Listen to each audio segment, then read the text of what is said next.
and no tropical troubles for us. We are closely watching, though, Tropical Storm Isaias with the center of the storm still over land, but it looks like, I was mentioning this at the top of the hour, that a new center is trying to form north of that. Convection thunderstorms are getting better developed near that center, but it also looks like they may be trying to wrap around this new center that is forming. Now, with the new information, and it looks like it's going to be over water sooner and over water for a longer period of time, as again, maybe the Turks and Caicos and southern Bahamas, but those are all very, very flat islands, so not going to really hinder any further development. The Hurricane Center does have this now becoming a hurricane, which is not really a big surprise as it stays even perhaps farther off the coast of Florida, which would be great news for them, and then something that the Carolinas will probably have to closely watch, especially around the Outer Banks.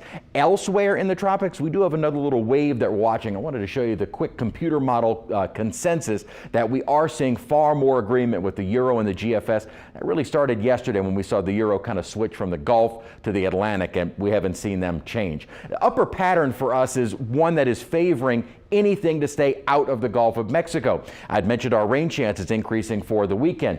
Big upper trough is kind of breaking down the extended upper ridge, which is keeping us dry over the next couple of days. What that upper trough is doing is weakening the Bermuda high enough that it is going to start turning Isaias along the Florida coast. Again, right now it looks like that may break enough to the east that it will keep it far enough away from the Florida coast, but certainly something that the folks along the eastern coast of Florida will be having to watch very, very closely. We also have another little wave that just came off of Africa, being given a high % chance of developing. What's interesting, though, is that most of the computer models are indicating this little feature is actually going to get drawn northward toward the Cabo Verde Islands and never affect anyone other than maybe the islands as a big rainmaker. And then after Isaias, we may be seeing things kind of settle down a bit. Let's hope that is the case.